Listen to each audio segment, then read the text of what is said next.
Good evening, ladies and gentlemen. It's my pleasure to welcome you to the IoD Nigeria Members Evening. My name is Shegun Alabi. I'll be your anchor for this evening. Without much ado, I would like to please ask us to rise for the national anthem.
Thank you very much. You may please have your seats.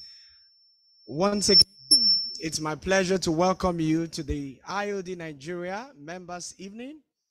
It's my pleasure to introduce the President and Chairman of Council of the IoD Nigeria in the person of Dr. Mrs. E.J. Jidemma, F.IoD. Please, let's give Madam President a round of applause. Could we make the applause presidential, please? Thank you very much.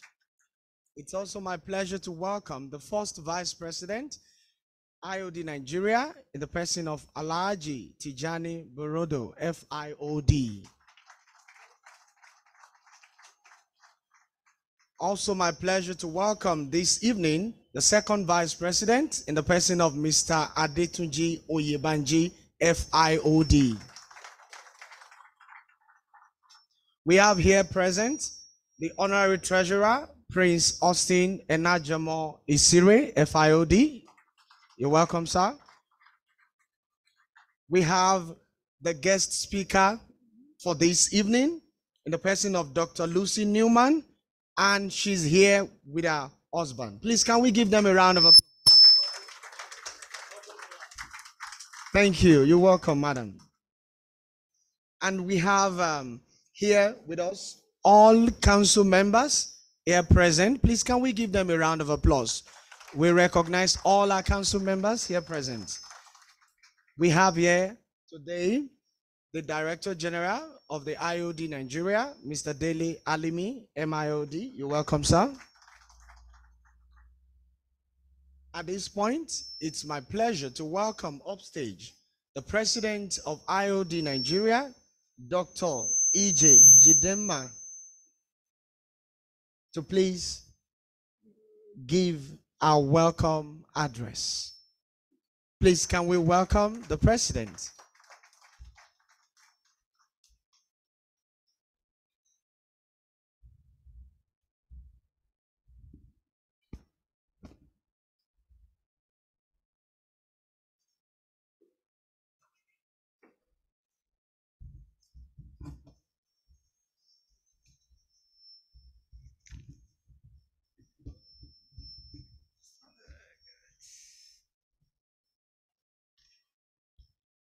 The IoD family,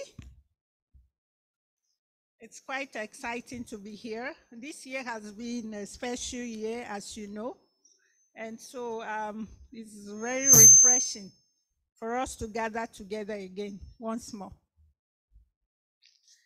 Our distinguished guest speaker, Dr. Lucy Surhyel Newman, CPT, F.IoD, and her spouse, Dr. Rotimi Olorudana. I hope I got it right.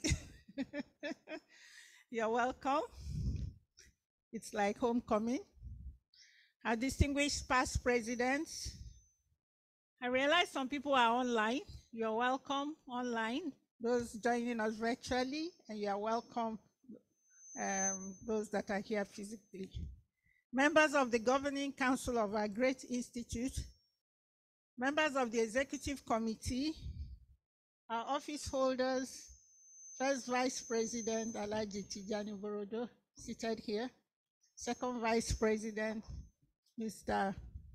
Tunji Oyebanji, F.IoD, the Chair of the Membership Committee, office holders, other office holders, the Honorary Treasurer is here, fellows and members of our great institutes, icons and captains of industry, gentlemen of the press, distinguished ladies and gentlemen. Like I said before, it's quite exciting to see you all today. And it is with great pleasure that I welcome you all to this members' evening holding at the IoD Secretariat. The Membership and Branch Development Committee of the Institute, led by the Second Vice President, Mr. Tunji Oyebanji, has worked very hard to put this event together today. And IoD Nigeria, in IoD Nigeria, membership evening has become part of our tradition, as you all well know. It's not something we started today. And the idea is to have the opportunity to network and share knowledge. It's an opportunity to listen and learn from the presentations made by high-level executives on contemporary issues and trends in the business environment. Sometimes we find solutions to problems that assuage our minds during times like this. Sometimes we make new connections that establish the way for future problem solving and decision making. By coming to terms with the current trends in the socio-economic and business environment, we learn from the experiences of our colleagues on how to chart paths to success, especially in this very, very tough business environment. I know you all agree with me that it's a tough business environment that we all operate in. But I'm very confident, and I believe that we will all leave with at least one or two valuable lessons. That's the great thing about membership evenings.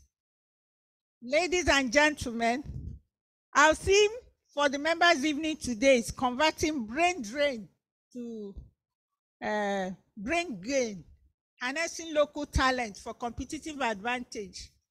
We all know what has been happening around us in our environment. So this theme underscores the vital role that talent plays in our quest for competitive advantage. And we all know that talent is the only resource that guarantees business sustainability in the real sense. So in this era of massive exodus of some of our brightest brains, which we term in local parlance the Japa syndrome, right? It's very important for us as a nation. It's very important because it's important for us to rethink our talent management strategies to reflect the resilience of our people, and also to ensure that our country, Nigeria, remains what it should be. So to discuss this theme today, we have here with us a leading international consultant and policy advisor. She's one of us, but she's recognized internationally as a policy advisor, Dr. Surhyel Newman. So Lucy, we are proud of you, a fellow of our institute. You have brought much to the table when you served as the vice chair of the Director Development Committee, our flagship committee in capacity building in the institute. She is also the chair of our strategic partnership with the Financial Reporting Council of Nigeria. So brain drain usually happens when skilled individuals and professionals leave their home countries in most cases from developing nations, and go elsewhere to take advantage of opportunities. On the global scale, we, or should I say, the older ones amongst us, are witnesses to the 70s and 80s when Indians were a common sight at our universities in Nigeria. I mean, foreigners. Personally, I recall there were quite familiar sights in our psychology departments, in our medical schools, and other faculties, including the humanities. In my own personal experience, I had over 5 foreign professionals as lecturers, some Indians, Pakistanis, Polish, and so on the faculty, with the head of department, late Professor Hafiz Zaidi, an accomplished psychologist at the helm of affairs. Some time ago, if we recall very well, you know that our colleagues, West African nationals, the Ghanaians, Liberians, Ugandans, and so on, there were so many of them in our midst. Some even doing semi-skilled work like hairdressing. Some served as teachers in our secondary schools before the popular Ghana must go that is now part of our lexicon. So today, it is a truism that Nigeria has suffered intense heat at the professions, particularly the healthcare and information technology.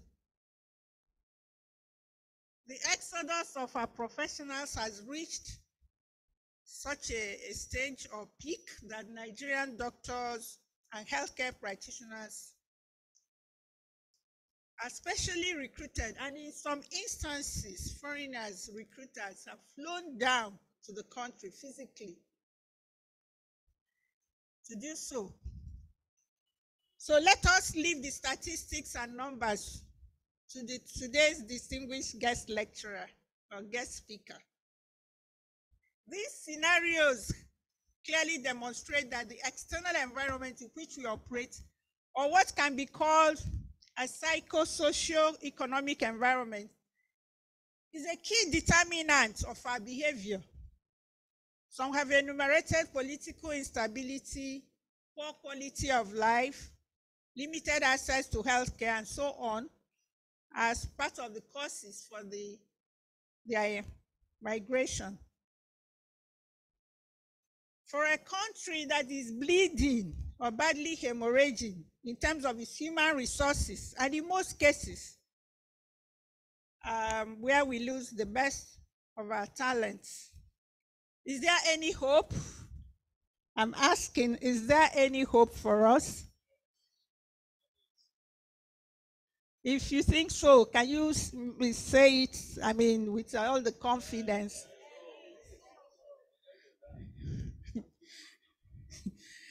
Yes, we suffer from reduction of human capital, limited capacity to innovate, and reduced economic growth when we experience things like this. But far-sighted people, like our speaker of today, are looking at how this drain can be turned to a gain. So that is actually one of the things that we should be preoccupied with. How we can turn this challenge into great opportunity. So we need to rethink the values on which our country is set.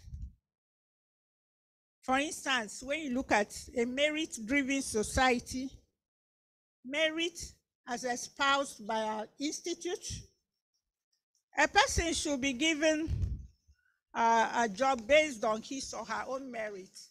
I mean, in terms of competence, motivation, interest, and so on. Should we not rethink our investment in education and properly look into our academic curricula, whether they are producing fit-for-purpose people? For instance, have we not got to a stage where we have to differentiate between certificate holders and entrepreneurs, for instance, who are engines of growth? So these are the questions or situations we need to carefully interrogate, and hopefully will shape our policy making. As the corporate governance models of today's organizations are becoming unfit for organizations of the future, so also the human capital dynamics that require new management styles and systems.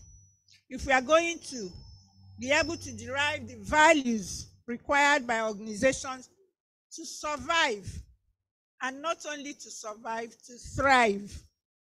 So competition for acquisition and retention of talent is no longer local, as the lure of foreign companies and lure from other climes has taken a different dimension in the last 2 to 3 years. So companies now face competition for human talent.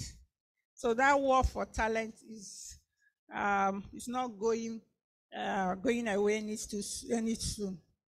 So companies now lose staff, not just because of what they did or did not do right, but more for what is happening in the external environment. So even when you may have the most robust HR management system, the social environment of our country could still make you to lose staff. So that's why this gathering is very important, that the need for our directors to learn how to deal with this new scourge and take full advantage of available resources to run our industries. I believe the speaker this evening will provide broad insight into what we as leaders of industries can do to tackle this challenge. I'm optimistic that our engagement this evening will be beneficial to everyone. Even as I mark the last members' evening of my tenure,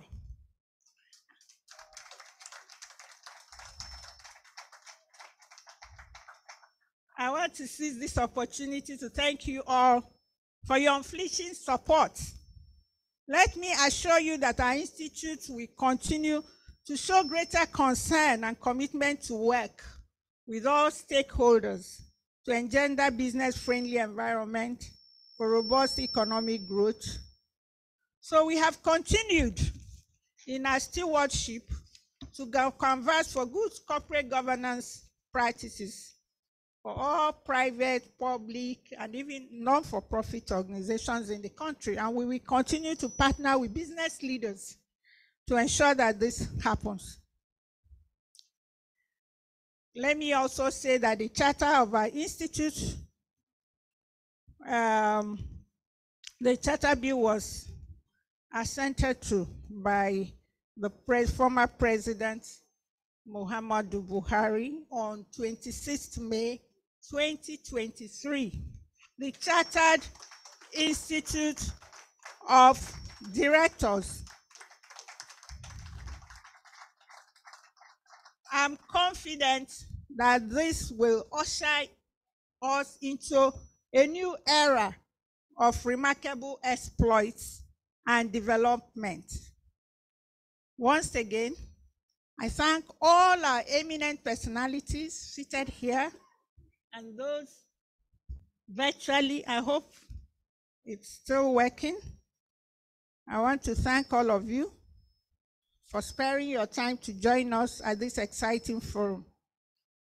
Thanks once more to the chairman and members of the Membership and Branch Development Committee, management and staff of the Secretariat of our great institute for organizing this event. And I would like to also extend my immense appreciation and thanks to our immediate past president, Chief Chris Okunowo, who just walked in. I thank you all for your kind attention, and I'm very confident that with Lucy, we are going to have a great evening. Thank you very much.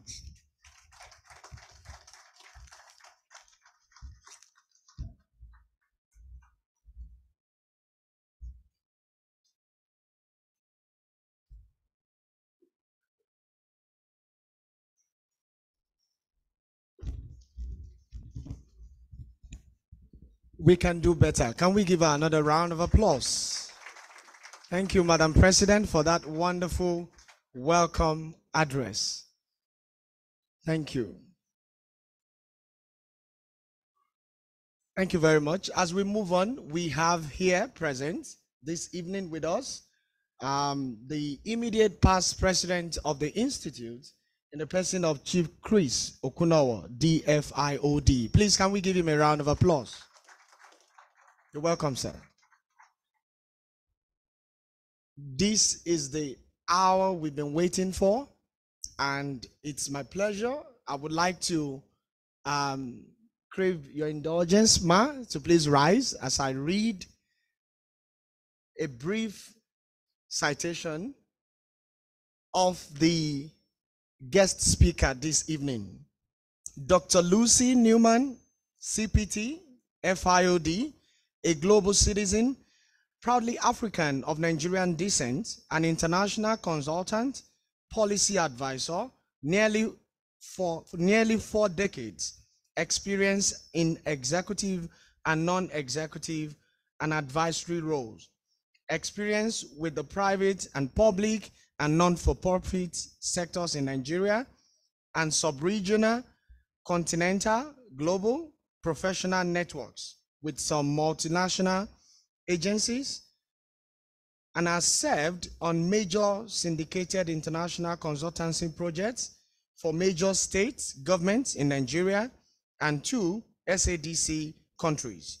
She has, through her career, leading to a CEO role in a decade with industry, business, and policy advisory, continues to serve on boards, think tanks, jury panels, multilateral missions, and while being a writer. She has been an active IoD fellow, served on 2 technical committees as vice chair, chairman of the IoD Strategic Partnership Alliance, and elected member of the IoD Governing Council 2018 to 2020. On tour of African countries and 4 continents, multiple times. She has doctorates, business administration, University of Phoenix, Arizona, USA, an MBA International Business, and BSc in Business Administration, Financial Management, Ahmadu Bello University, Nigeria. International Director, Certification in Corporate Governance from INSEAD Business School, and Fontainebleau in France. Recipient of the International Society for Performance Improvement and highest individual award, the Thomas F. Gilbert Distinguished Professional Achievement Award in 2019. An accomplished author of articles, chapters, books, whose latest book, African Leaders, Tete-a-Tete Navigating Entity, Design and Prioritization for Systematic Outcomes, and has been well received.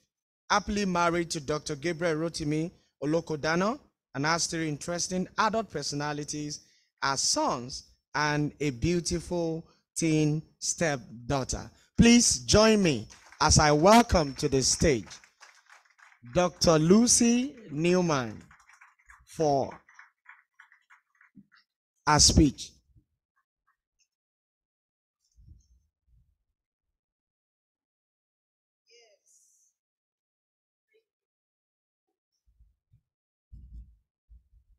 Wow. Good evening. I need to lower the mic because I'm shorter. Wonderful. Good evening, Madam President. When you said this is your last members' evening, it gave this event even a more special meaning. And I'm really honored to be here. You're my sister. We love what you've achieved in office, and we're very proud of you. Go away knowing that all the women, please can we just appreciate this, our sister, for a very distinguished tenure. That does not mean we did not appreciate you, immediate past president. You're our big brother. You did fantastic things. That's why our sister was able to perform. And we also appreciate you, first vice president, that you're going to do even greater. And we appreciate you, second vice president, and the entire council.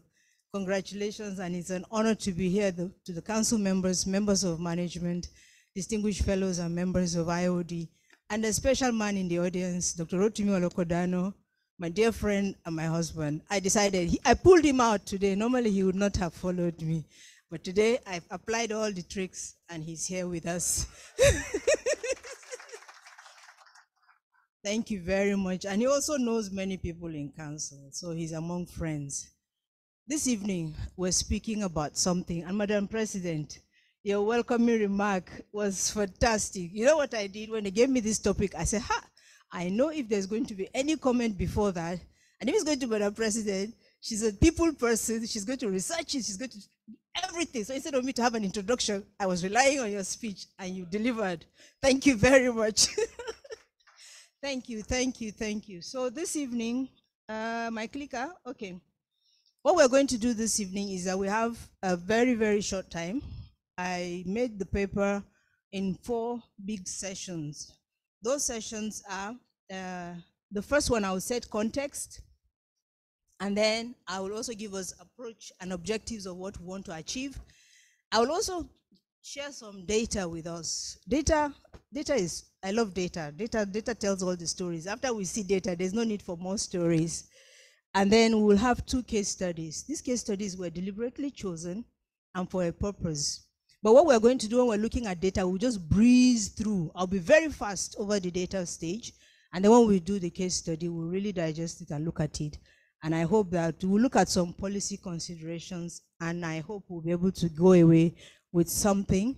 And I hope that even those that are online, those online will actually see it better than us sitting in the audience, because they'll be seeing the screen directly. So thank you very much. And on that note, I will just take us to the first session. This session for us, every picture in this presentation has a meaning. And I want to say that also in the presentation, I don't have a reference section, because inside, embedded in every page that I had a material from outside, I had the reference embedded, whether it's an image or whether it's words. And also the pictures are from Google search images and also Shutterstock, because I subscribe and some of these images were paid for. What is the objective? I want us to have a global mindset or worldview to this problem. And we come to this worldview, multiracial, cross-dimensional in this regard. So even though we're talking about Nigeria, I want us to look at the entire world, because the world is really connected. And if we don't look at the entire world, we might miss something very vital. Because of my position, the clicker is not communicating very well with the slide. Okay, so I think I will need to shift here, right? For you to really see. So your video will be affected. So when you're taking me, the podium is not going to be there. I feel as if I'm tied and pinned to this place. So now, what we're going to look at is the context. For us as context, the image on the left we'll see is the old slave trade.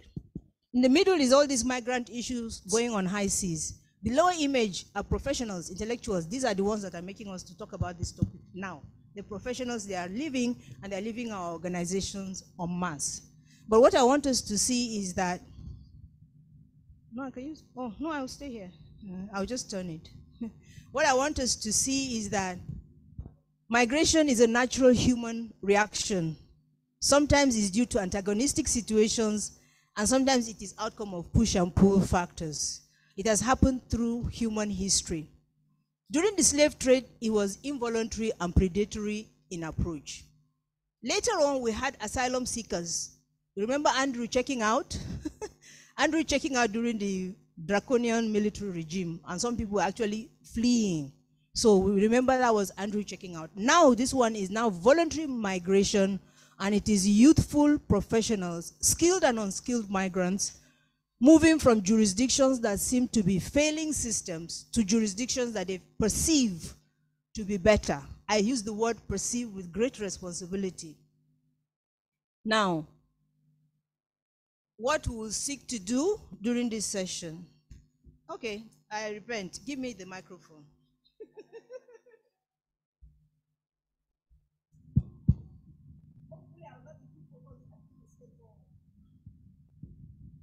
If I get to take a step beyond this place, then that will be serious.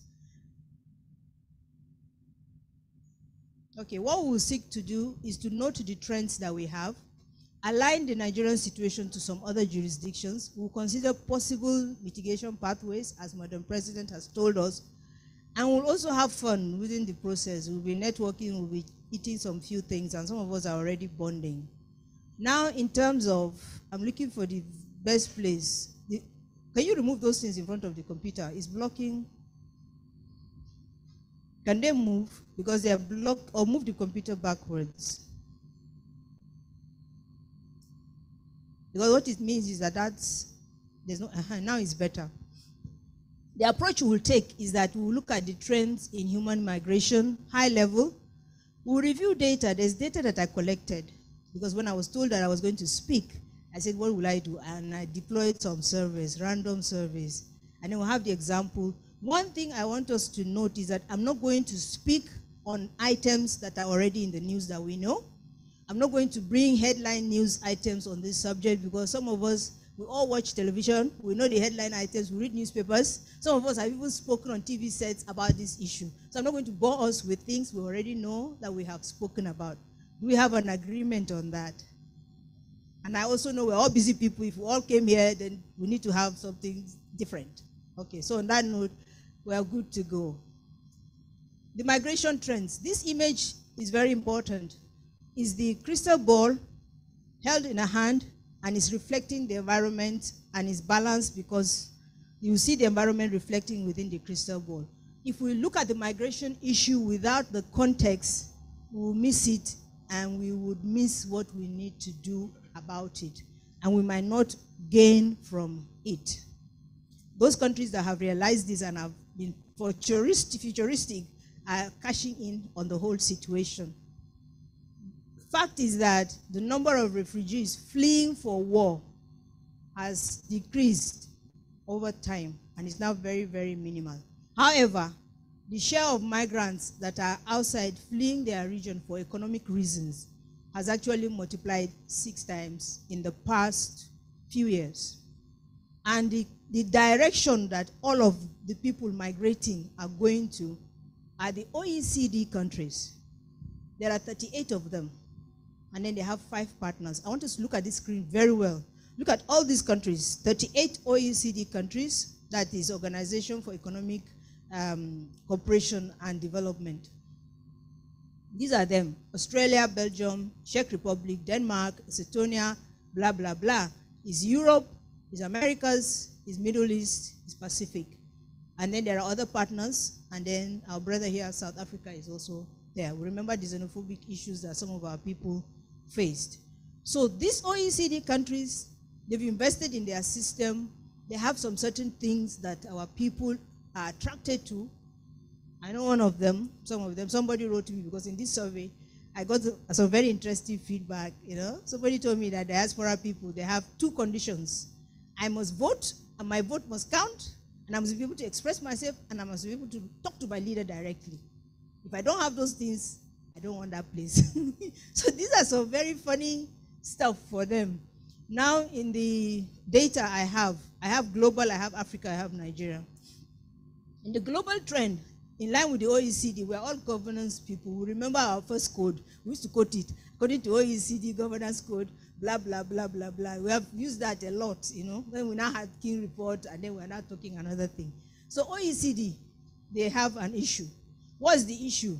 The OECD countries, the working age population is decreasing. Universally, all over the world, the working age is decreasing. But see us, sub-Saharan Africa, we're multiplying. We have young, vibrant people who are angry with us, and they want to japa. So what is it that is drawing them, and how can we make what is happening available here so that if they japa? I was listening to Dr. Mrs. Ogozi Okojoela. She said, if you japa, you must pada. Japa is run away, Abi. Coming back is pada. I had to discuss it with my husband. He's a Lagosian. So I had to discuss and get that tutorial first. He said, pada is coming back, return back.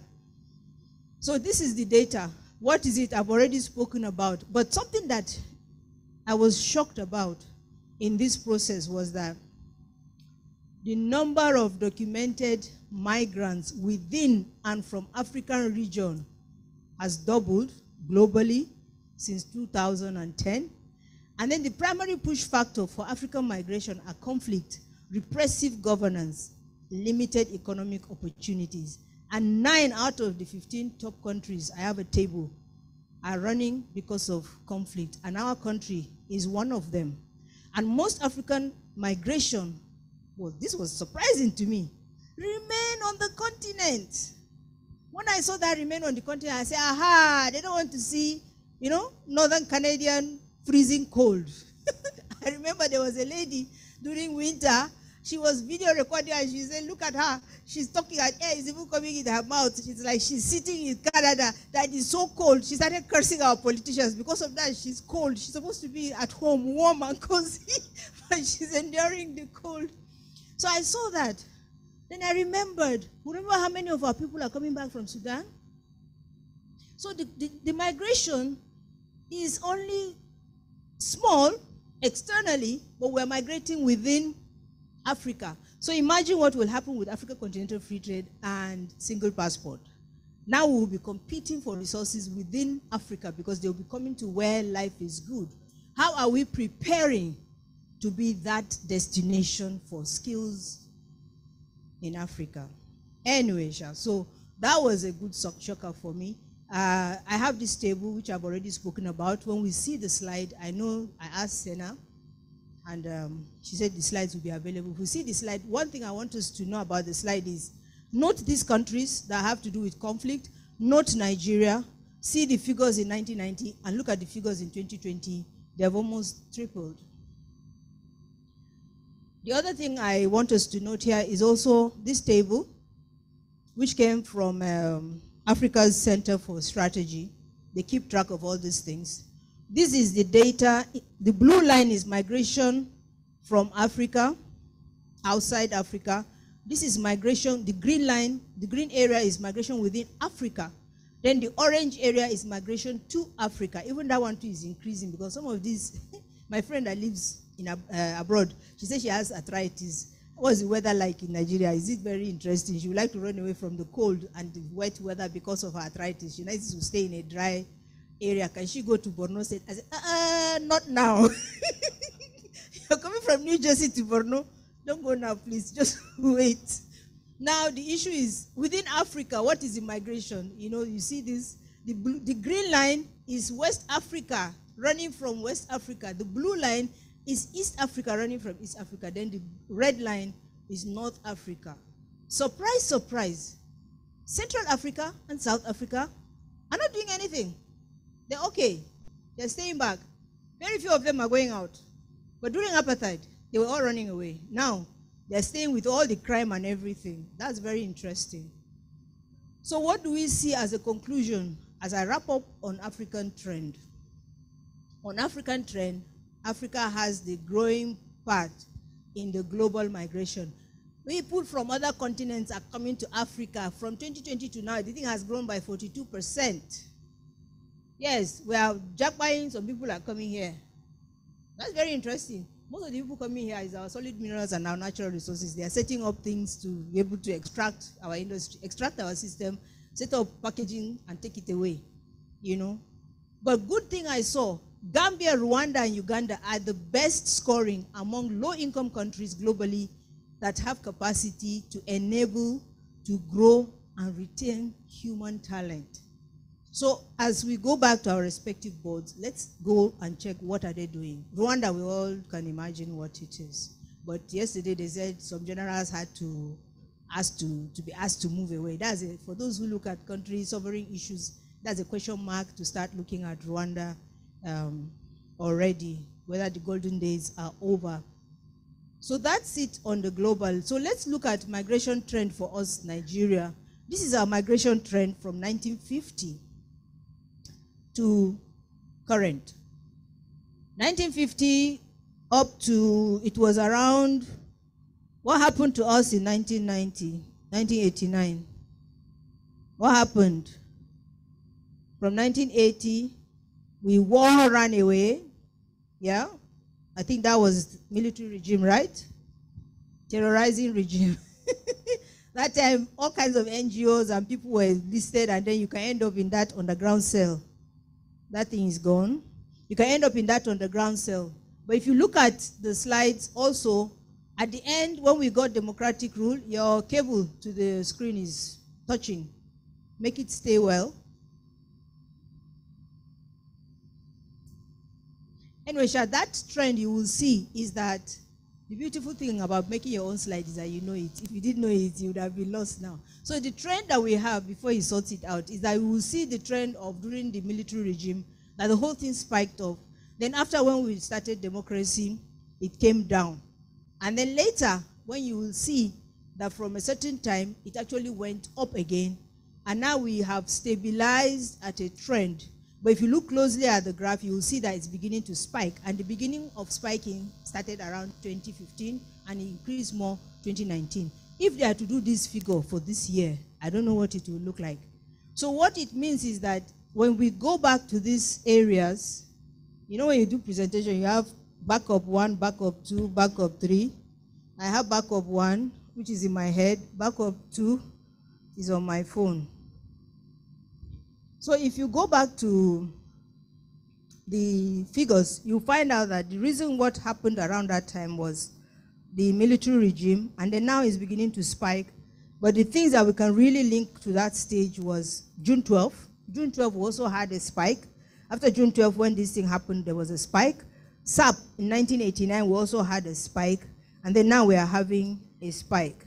So now to the data that I received that I collected from the survey, I ran a survey to just ask, when I got this topic, I said, let me see, Survey Monkey, 5 questions, random. I just posted it to some WhatsApp groups, targeted WhatsApp groups. And what I got, the first survey, when you receive the slides, first survey was 6 questions, the second survey was 5 questions. And the questions I asked, I deployed that survey from February 20th to May 15th. And 56 people responded. We know that Nigerians don't like responding to surveys. Even when I told them that it's anonymous, people were still calling me, are you going to show my name? I said, no, I'm not going to show your name. It's going to be anonymous. So you take us back to, okay, random survey. I hope we didn't lose the people online. If not, you will see placards. Okay. Now you move the computer. I don't know where the clicker will be talking to. It's not talking. Check this. Maybe you moved it. Okay, you can move it manually. They say you should. That's backup number 3. Okay, you have to sit down in that place or check the battery here. So the survey, go to the green bars. Okay, this one. I asked them, there were 56 people. The first question was, what's your gender? You can see more men than females.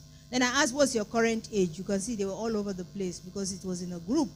But I also had targeted some youthful people. Go to the next slide. I hate doing that next slide thing. Now I'm doing it. Which, please, people online, I don't usually do next slide. Don't take it as my brand. We're just dealing with a situation. So you didn't go back to the 3rd and 4th question. You flipped 2 questions.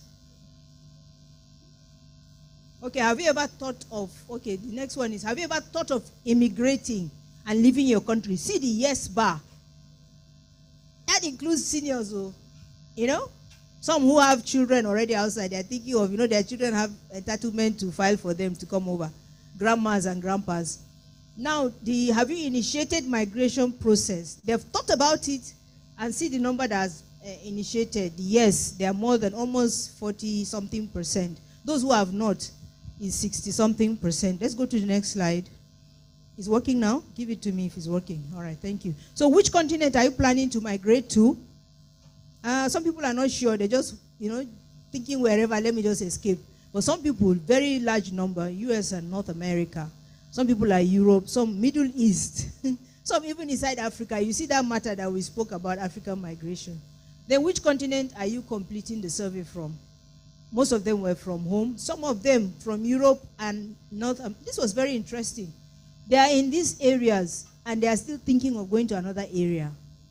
So that's why I use that word perceived. Because when they move over, it's not really that way. Then they become specialists at Japaing, multiple Japa.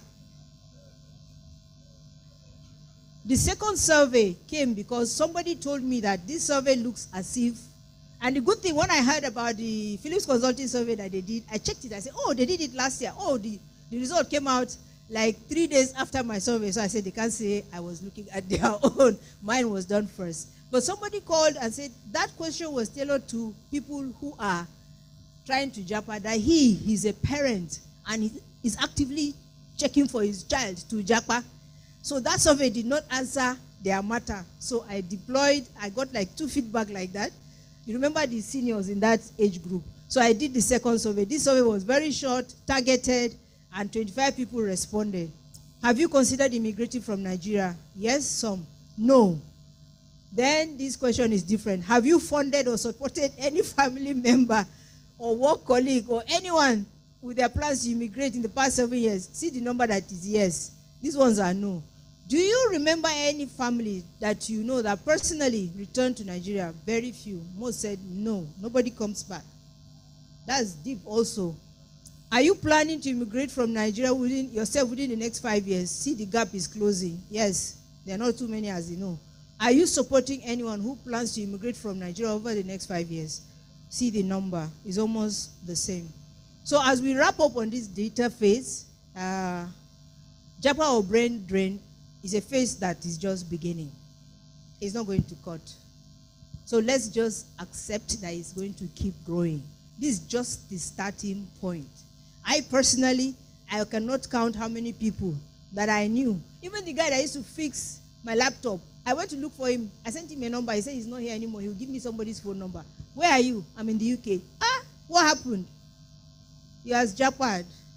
The guy that used to work for me in my solar company, I called him, I have a fault. Come and fix my solar system.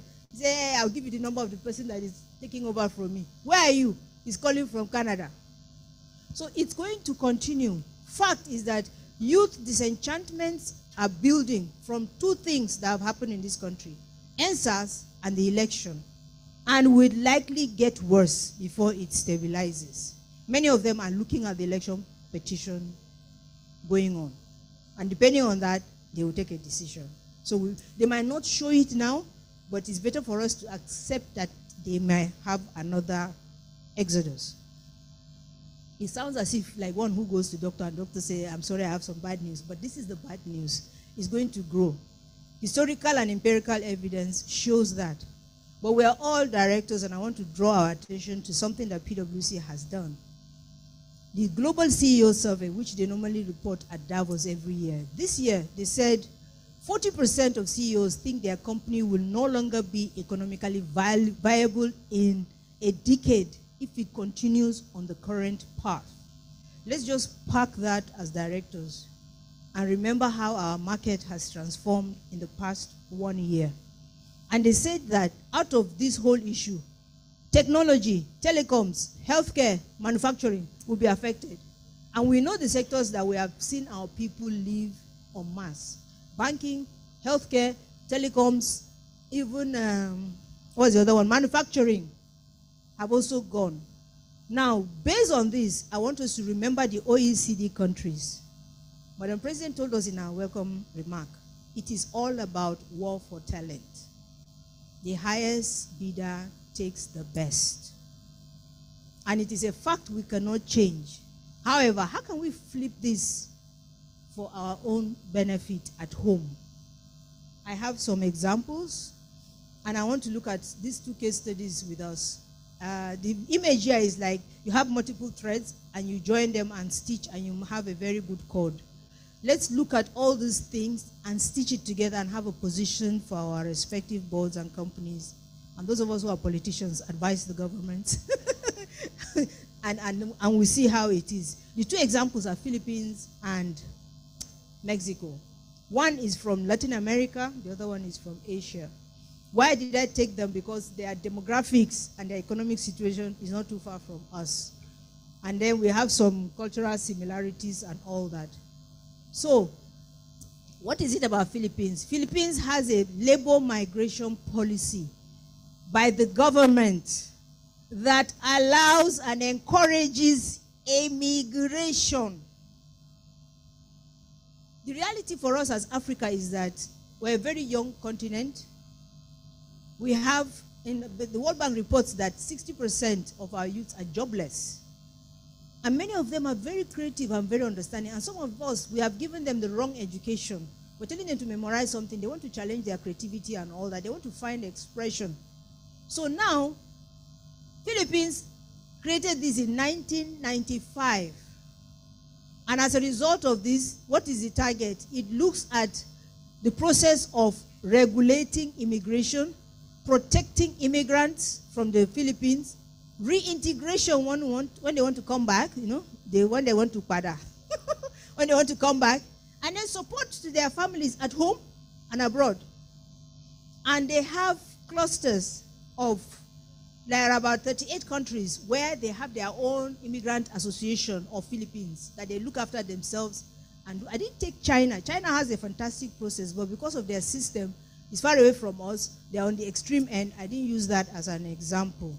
Then they even, not only did they have this act, they also have a survey that they started in 2018. What's the survey aimed at? It's just to check, to provide information on mobility of Philippine population in order to assist policy makers and program managers in evaluating and designing strategies to improve the service. What has happened to them so far? I will show us. This is the trend of their migration from 1950 to present. Immediately after that 1999 law, see what happened to their immigration process. And look at their population has been flat. They're growing in their population, but they are making room to accommodate the growing population outside. So that as they are growing, there's not too much pressure at home, and they're controlling who can go out, and they actually prepare them to go out. Fact, we have too many unemployed youths. Our unemployment numbers are going to hit 40%. And some of these people are not skilled, some of them are school dropouts, some of them are professionals. How do we control the leakage? And how do we facilitate for those? Imagine if we had an agency now about how to prepare yourself to travel abroad. They give you basic skills, they give you placements, they advertise vacancies. And then when you go, you need to stay home and stay connected, and we have their data while they're away. We keep talking to them. The next example is Mexico. They call it Mexico. I took long learning Mexico. Mexico has a program, 3x1. When I heard that, I was like, yo! And then I know somebody who is married to a Mexican. In fact, she got her citizenship last Saturday of the last regime. It works. It's real. They have 3x1 program. What is it, 3x1? They have Mexican associations of people that have gone outside. And they have their own home state associations everywhere. And they collect money together and send it home. And guess what happens? The federal, the state, and the municipality multiplies what they have sent to fund a project where they come from. As a result of that, Mexico now receives more remittances than China. And the development is to the association. So in fact, they are busy competing among themselves. And when they send this money and the government triples it, they look at it for water projects, for this kind of things. For the government, what they should have been spending money on, they're getting support from the indigenes, and the indigenes are now involved in the process, and they're inspired to work and remit money home. And when they remit money home, municipalities are developed, and the government multiplies that by a factor. The Central Bank of Kenya now said that Kenya, the diaspora remittances, have exceeded the major exports that they have. Tea, coffee, and horticulture is gone out. Then my former employer, PwC, said that, with this, their publication, that it is targeted that by 2023, we will have $34 billion. But compare this 34 billion to 14 billion, look at the population of Mexico, and look at our own population. See their per capita GDP. Now they are hovering at 10,000. They came all the way from there. Even their 1960 number, we were not there. Now, the last time I checked, we're on $2,050-something. I pray that with all the issues we have this year, it will not drop below $2,000. So when we look at that, what is the impact on Mexico? Look at how the thing has gone, and they're happy to be here. That's their immigration from here, the law that they had, and how it's shot out. The law they had was in 2002. see the impact on what it is. So it's not about crying about the immigration. It's about controlling it. It's how they have a dam. You have a dam, you control the dam. If you control it, you get electricity. If you break the dam, you get flood, like what is happening in Ukraine. So what we need to do is, how do we build dams so that we can control the flow and make sure that we're using it for development.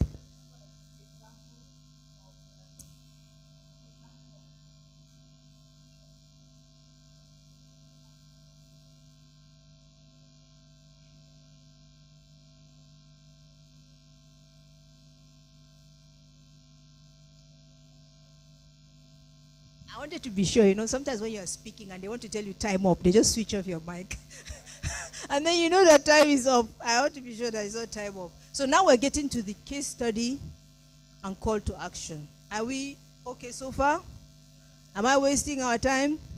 Have I exceeded time, Madam President? I'll soon wrap up. Don't worry. So now, for us to look at the policy actions.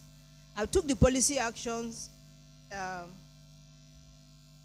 I want us to consider some things before we go to the policy actions. Our ambition is, you can japa, but if you japa, you must stay tuned to Nigeria. And later, we hope that you will pada, you come back. And we know from the past, we have looked at migration as a natural reaction.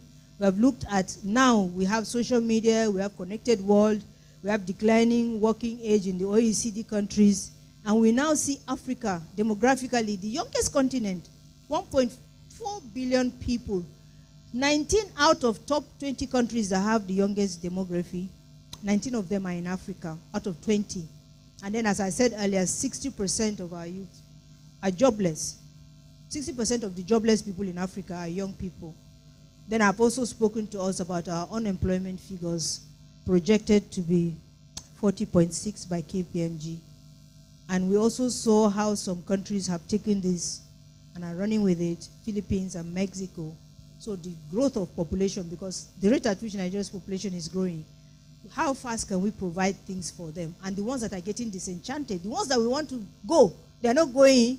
The ones that we don't want to go are the ones that are leaving. So how do we do that? So I know that I'm talking to directors, I'm talking to organizations, I'm talking to IoD, and I'm talking to Nigeria as a whole. And I'm even talking to people beyond Nigeria. I heard that one of our ambassadors is even online for this program. So now what's the issue? Call to action as individuals. I took it on different dimensions. When people talk about entities and policies, we tend to look outside. But each and every one of us is, first of all, ourselves. So I looked at the individual director. This picture is very interesting. This Marine is trying to teach his babies how to do press-up. Individual director, be a good role model. As citizens, what are we doing in terms of personal charity projects to our individual, in our individual capacity, within our neighborhood, our host location, our hometown, and our states? I told us about the Mexicans that have associations for their hometown states. I said we can have scholarships for indigenous children and youths. We can prepare them for workplace in different capacity, and we can also give counseling. Mother Teresa said if we all sweep the front of our houses, the whole world will be clean. So where we look at the full big picture that Nigeria has not done, that we're all upset about, and we look at what our companies are doing, and we have the burden to advise, we ourselves as individuals, what are we doing? And it's just little actions consistently that make a lot of change. And one of the things, I say this with great sense of responsibility, is that when we do these individual charity projects, they're actually our own security investments for our own personal security. So I now ask, action. In addition to our respective religious obligations, let us consciously set aside 10 to 20% of our annual income to fund personal charity projects. Now, this personal project is not helping family. Helping family is responsibility. These are people that can never say thank you. They might not even know us at all. In some climes, as you reach a certain level of, I pray when we will be able to do that. If you reach a certain level of society and you invest in this social investment project, you actually get tax breaks based on that. In Nigeria, we don't do that anymore. And everybody is just to himself. But we can still bypass this and do something about it. This one is about corporate. Corporates should not fake. You know, many of our employees don't know where we are going. We keep some things secret, and they can't tell which direction we are coming from. And some of them, when they want to move, I query them. I say, why are you changing your place? And the things they say is very scary. Like, different face of the company to customers, different face to employee, different face to regulators, different face to service providers, and different face to partners. As corporate entities, let our yes be yes and our no be no. And let's say it as it is. Then as a corporate entity too, our CSR budget is actually social investment, and we should think long-term rather than transactional. Rather than giving a few laptops here and there, sometimes the laptops don't even have a plug. We just take pictures and we say we have done CSR. So I really pray that also in this process, we have IFRS, which asks us to do integrated reporting. I have seen some integrated reporting reports, and they're really not it. So I pray that our regulators will really start to validate some of these projects that we report as our integrated reporting initiatives. As employers, the Japanese, we need to start looking at the employer brand that we have as employer and start to look at our employees as the total person. That person that is in the office is somebody's husband, somebody's son, somebody's child, and all that. Let's look at the total person. If we look at the total person, then when the person wants to leave, the person really has to make a presentation to the family why the person is leaving this employer that is looking after everybody. But sometimes we treat people as numbers.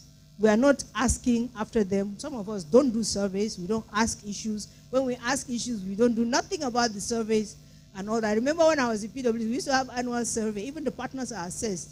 During the survey, you see them on the staircase. How are you today? How are the children? You're good? Everything okay? You know, who was in PwC before here? Yes. Everything okay? Everything. That time, everybody's at good behavior. The partners know that even the analyst is going to rate you as a partner, so you better behave. So if we look, and that survey is shared globally and within the region, and then we have meetings that where we look at it. So if you're a partner that has been reported, you will not like to be at that meeting. Let's look at corporate alumni networks. Even when our staff leave, let's not treat them like the enemy. We can have corporate alumni of network of staff that have left the company. They're still in touch with one another. Wherever they go, whatever they achieve, we celebrate them. Guess what? Our new recruits will come from there. They will refer their children, they will refer their nieces, they will refer their uncles. So this puts a lot of challenge on our people management orientation. As employers in Nigeria, we stop this transactional relationship of work relationship. The other one I spoke about is leave an open door, the comeback brigade. When they japa, it takes time for them to settle.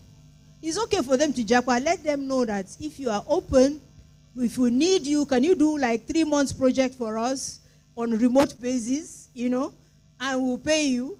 While they go there and they see the deep freezer environment, they can, you know, do something about it. And that time also gives you time to transition. And there are some people also that have left the workspace. They don't want to work and go to work in the morning anymore. But they're still intellectually alert, and they'll be happy to do something on a remote, casual basis. So this makes us to go back and rethink our employment relationships. There are diverse ways of employment. And then also, Japa people, we should give them time and let them know that it's okay, we are still with you. Because this one that once somebody resigns, some people, they will not even want to talk to them, and somebody is looking at the person during the notice period. That is not healthy. And we should explore flat corporate structures. Organizations that have flat corporate structures, that have matrix relationship, are likely to be more resilient to disruptions and changes because you can move people around and people have transferable skills. So is it possible for us to determine what percentage of our years after tax to channel to community? If we do the community development process in line with our CSR, most of this pool of people that are going and growing in that community are likely to be interested in working for us. We should accept the fact that with Japa syndrome, we should prepare for resilience for 30–40% of our staff leaving in a year, not because of anything. And these Japa people are very, very aggressive. I can tell you, me myself, how many emails I've received by some people, foreign, that are telling me that we looked at your social media profile, we need your skills, can you come over to this side? I said, me, I'm a Nigerian, no, I'm too old to go anywhere, but they are so aggressive, and if they need somebody, they can be so persistent. And the offerings can be really, really very disturbing. So I've told us what we can look at as individual directors. I've told us what we can look at as a corporate. I want to talk to us as IoD, Madam President and First Vice, and Second Vice, and former President and members of Council. We've done very well with Young Directors Forum. It's very commendable. We're also doing the mentoring program, which is very good. Various capacity programs are fine. Our programs by industry is very good. I want us to also consider substantive improvement in our corporate members' ESG practice. In our ESG practice, we have a lot to unleash. And also for us to engage in the M&E of those ESG practices. When we give programs for directors on how to target these ESG practices, how to monitor and evaluate those ESG practices, and also for directors to understand social investment mechanisms for their respective companies and their boards. This can help us to build resilience that we can have as an entity. And I ask that which continental/global organizations can IoD partner with to deliver on such ESG-focused global best practices for IoD's capacity enhancement and members' benefit. A review of IoD's networks to equip directors to deal with this situation. Now, this is my favorite slide as we close. For Nigeria, our dear beloved country, arise, O compatriots. Nigeria can earn the trust from reliability. Our sectoral clusters are outdated. That's a fact. All this issue of primary sector, secondary sector, manufacturing and all that, Koshishe, we have futuristic clusters. Primary sector, that makes it very difficult for governance when we're thinking of frameworks for governance. Because the clusters are like somebody who has broken leg and you're trying to make the person run marathon or run sprint. The clustering of our sectors are so off-key, they're so obsolete. Futuristic clusters look at synergy, leverage, and all that. Primary sectors, everything that is extractive from the ground, whether it's agri, minerals, solid minerals, if they are clustered together, easy to give governance codes for them. Secondary sectors are things that have to do with manufacturing, agro-allied processing. You optimize that. Third sector is services, from banking, finance, everything, trade and commerce, logistics. Then the fourth sector is knowledge and technology. That's the knowledge sector. And then the fifth sector is policy. So it's easy to govern. Policy of governance, government, and every hierarchy of every organization across the industries. But because we don't have that, the initiatives tend to fall through the cracks, and it tends to create a system of, as if we're just grappling with things. We need to look at our NIDCOM, our Nigerian diaspora community.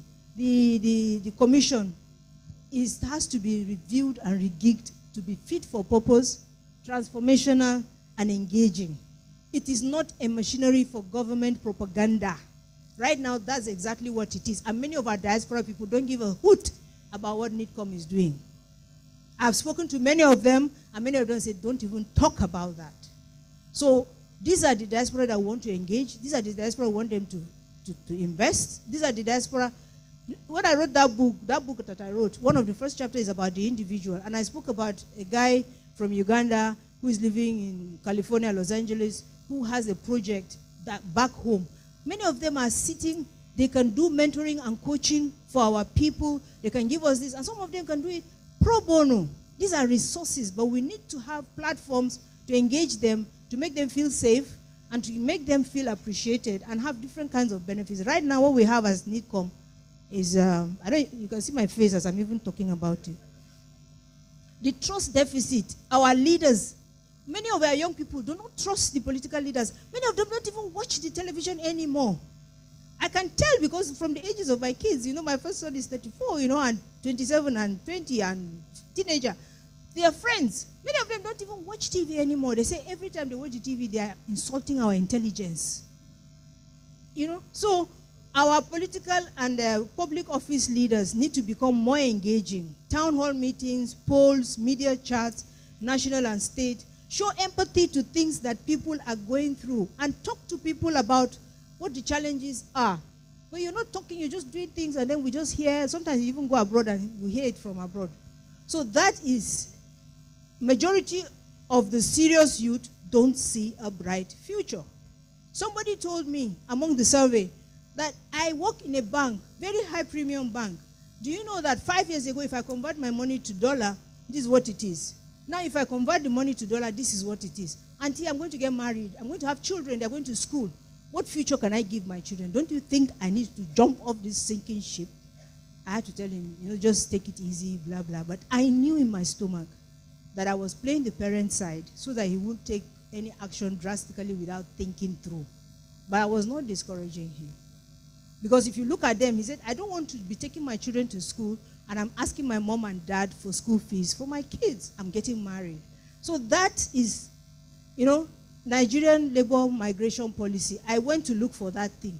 It is not online. And there's no, the only thing I found online was the celebration of the event that launched it. I didn't see the monetary mechanism. I didn't see what happened thereafter. Then the only place I found it was at the International Migration Organization, International Organization for Migration, that reported there that they partners with Nigeria. But in Nigeria, I can't find anything online. This issue has to be changed ASAP. If as Nigeria, the only thing we change are our sectoral allocations, our Nigerian Diaspora Commission, and this our migration policy, I think we would have done a very good job. So that's where I wrap up, and I want to thank you for your rapt attention. I hope I have not given you anything that is in the headline news, and I've not given you things you have heard before this evening, and I hope I've given you something to chew on. I want to thank you, Madam President, and I feel highly honored to be here on your last members' evening. I wish you well. Mr. First Vice, we'll see you at the conference. And then Mr. Second Vice, First President, Ebomi, good to see you. Ebomi, Chief Okuno, is you I'm looking at, he was looking at Mr. Adet. You are the Ebomi. Thank you very much, and thank you to the members of the council. Thank you to my dear husband, you've been very good. Thank you for being here. And thank you to staff of IoD. You guys have done very well. And thank you to all that are online. Thank you very much. We appreciate you. We hope it's been a valuable time for you. Have a good evening.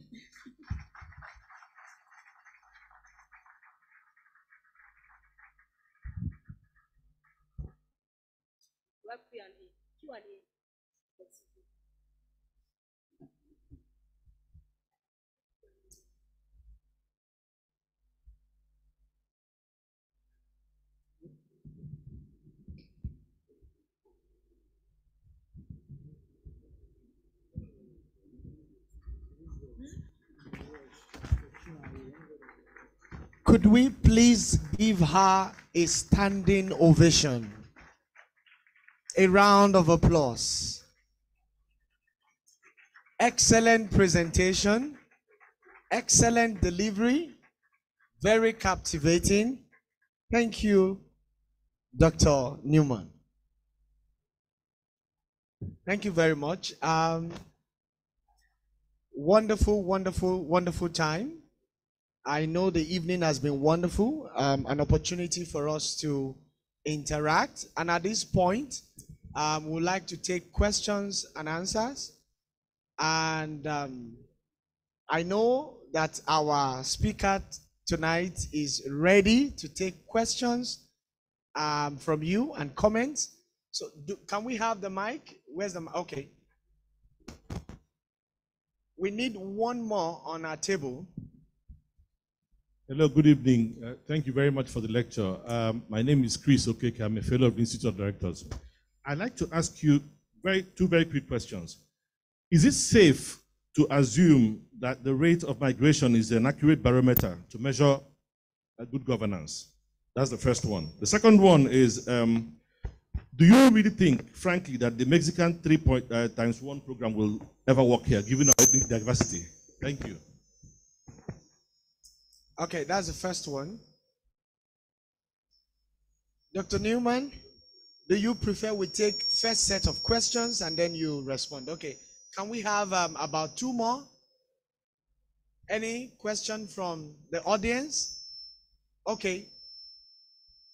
We have one at the back and then one in front. Where's the microphone? Okay, please. Let's have your name and then straight to your question. Thank you. My name is Sada Ladembeki. I'm a fellow. I just want to ask the speaker. Do I need to put it close? Okay. I want to ask you a question regarding some of the points that you have made. The issue of migration and the issue of Nigerians jabbering or whatever you call it, and so on. You need to look at the causes. Okay? IoD is known for, for its quest for corporate governance, good governance at various levels. But the reverse is the case when you go to the governmental aspects. Unless there is a change of attitude from the government itself, I'm not too sure if you are going to go far. You gave the example of countries like, is it India or some of these places, Kenya, and some of these things. My company will operate in 14 African countries and have been in all. And I can tell you, we are very, very far away to reach. First and foremost, you have to understand the mindset of the average Nigerian. To him, once he crosses the border, the government or the embassies, they do not exist. Why? Because many of them don't even go to register when they go to those countries. They only know of their embassy if they are in trouble. If you go to other countries, it is mandatory, online or whatever, that as soon as you cross you just register. That is why when there is a disaster, you hear an announcement from the American embassy, British, and all these things. All their citizens should report to XYZ, and they do. What do we have in store in Nigeria? As you rightly said, the diaspora people, they are only active if there's money to be spent.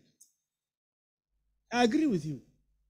Otherwise, look at the number, all right, of Nigerians in any country. You find that about 98%, the embassy is not even aware that they are there. And that has to change. Now, you have laid out a lot of things for IoD to do. And I think IoD has a lot of role to make. You know, this mentorship, young entrepreneurs, some of these countries that we are referring to, as far back as 1970, 1980, I was in India. They didn't have color television. They didn't. But today, where are we? Madam, there is so much which we can do, and the IoD has a golden opportunity now through its sectoral groupings and committees to come up with a blueprint so that we can advise and guide this government. This government needs guidance. They need the support. Let us not sit down and think that the guy at the top, only the boss at the top, or they say, or guy at the top knows everything. No, he doesn't. We have to guide him, to support him, so that he does things right. Not you strike first, and then you ask for medicine after effect. IoD has a role to play. There is so much which we can contribute, and I believe other members will speak to it. But I do believe that if we get things right, and they say charity begins at home, we continue with our advocacy. We may be considered as pests or academicians and so on, but we have a role to play by continuously engaging the government. And it's ask them, Madam, IoD should ask them, what is the Thank you very much, sir. Do you have more questions? Or yeah, what is the real, ask them, ask the government, the Ministry of Employment, Labor, and Productivity. That ministry alone speaks a lot. Because of our time, sir. Thank you very much. Yes. Thank you. Let's Thank give him you. a round of applause. Thank you for that intervention. Let's have yes, the gentleman in front. Yeah, good evening all. My name is Charles Okoye. I'm a member of the Institute. Madam Lecturer, we thank you so much. I appreciate the fact that you talked about encapsulating a policy that will encourage our people to go over there and then manage their affairs or coordinate their affairs in such a way that they will be able to repatriate some funds that can help in development. But I have an issue with that. If all the brightest minds that we have here are all living, who are the people that we hope that will be able to help us to salvage the situation in Nigeria? Because the truth of the matter is that we need these young brains here more than they require them over there. Can't we put policies in place to make things very attractive for them, make it very conducive for them to stay? Two, if we encourage them to migrate, the truth of the matter is that 5, 10 years down the line, most of them start getting married. And they may never come back completely. And after those young ones that migrated, their children will tell you that they are not Africans, they are not Nigerians. And so, what are they coming back here to do? And we are losing people. Who are the people that are going to take over from our generation and the generation after us? So those are the two issues I have a problem with. Thank you. Thank you very much. So the guest speaker will attend to those questions and the comments. Thereafter, we take another set of questions. Thank you very much. When the questioning was starting, when the question and answer session was starting, I told Madam President that I'm not the only one answering questions. So all of us on this table, we're going to answer questions. This is a family discussion. So anybody who has another opinion can just, that's members' evening. It's our evening. As we are munching, we're knowing ourselves, we'll deal with the issues, we leave this place as collectively discussed and agreed. So if I don't answer questions sufficiently, anybody who feels they have another answer, please feel free to take the mic and expatiate, but we noted that we will not be here till 9 o'clock. Otherwise, this table, they will just disappear and leave us to have our conversation.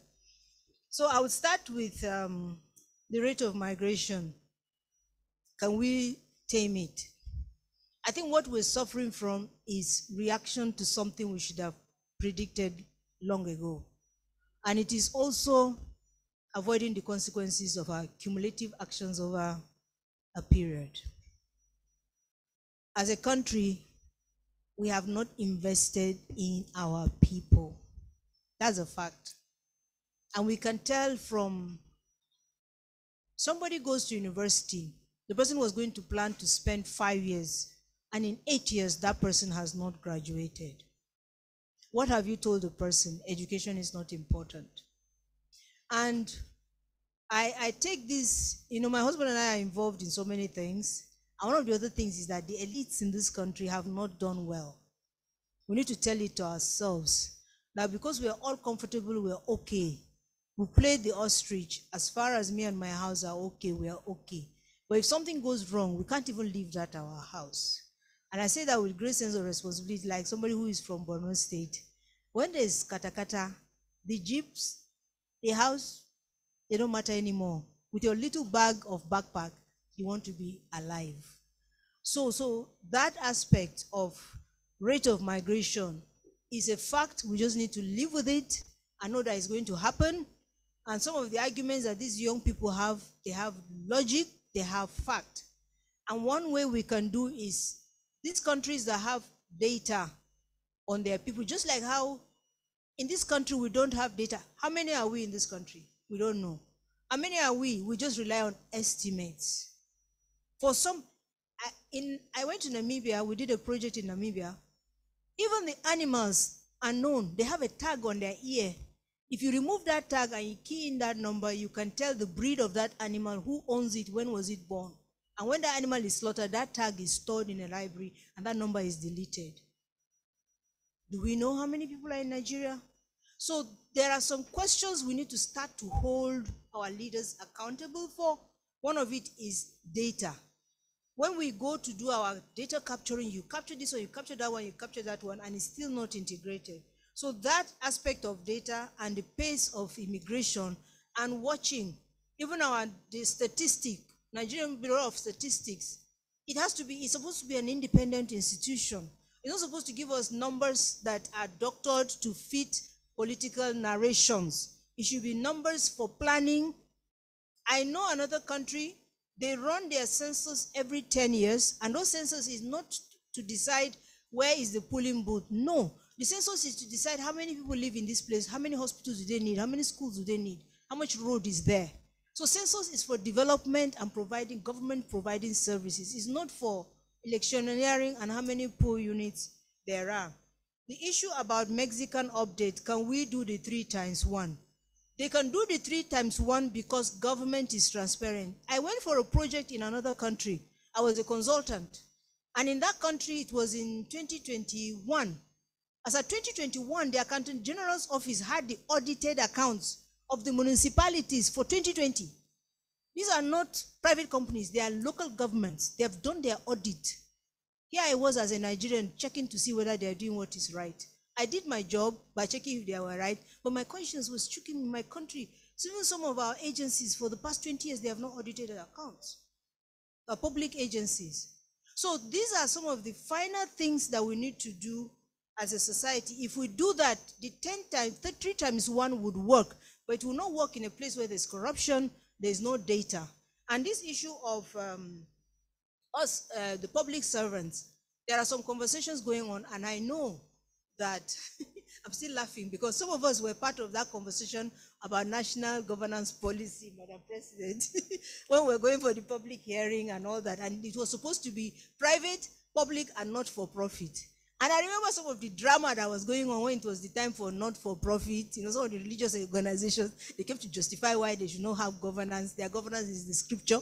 And then the public sector, anytime we're talking about governance, in private sector, we can have codes. If you don't do governance right, the market will discipline you.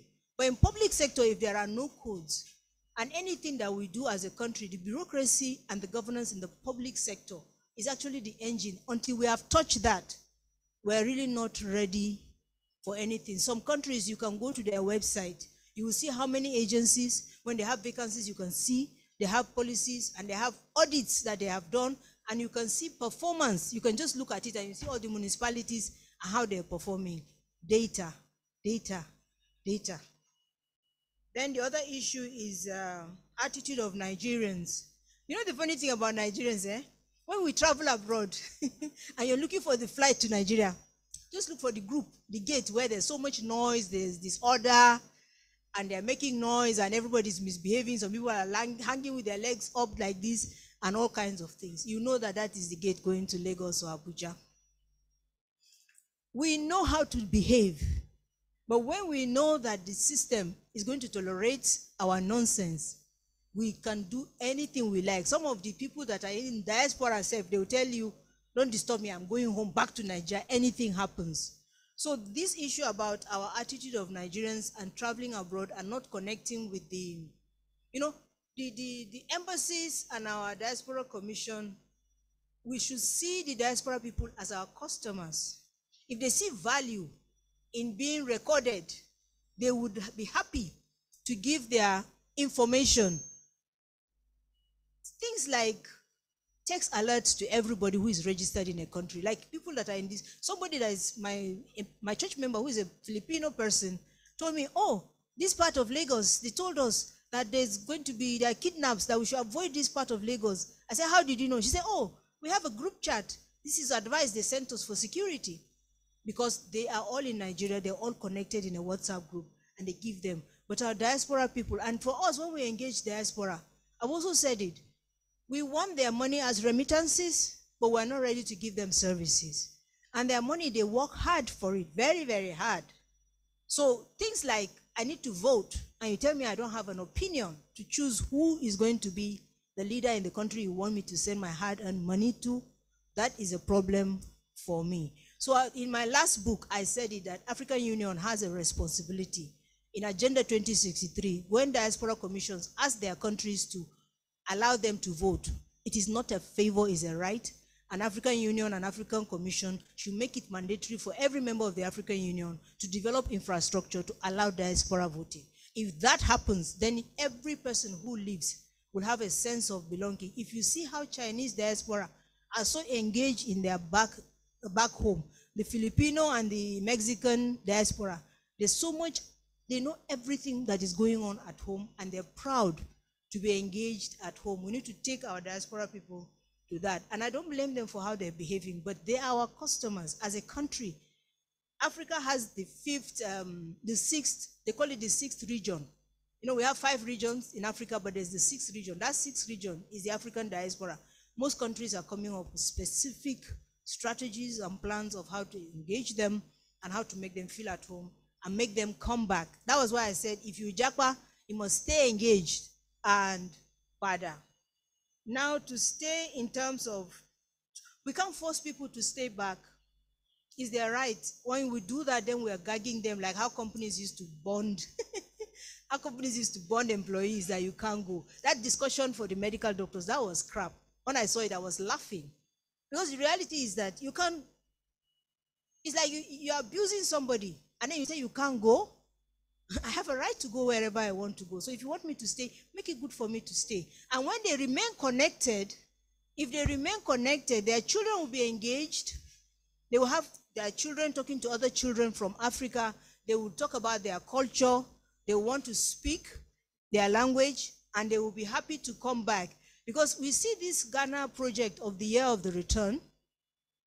The year of the return. My husband and I know somebody who lives in America. Last week we were talking to him. He said, oh, I'm going back to Ghana, you know. Since the year of the return, I've not gone back to Ghana. The person had to do his DNA test, and he said he did his DNA test, and his DNA test said he's from Nigeria. I said, exactly. Now you need to go back and say, which tribe are you from Nigeria? But this guy was saying he's going to Ghana. I was like, excuse me, you need to come to Nigeria, not go to Ghana. He said, the year of the return. You see?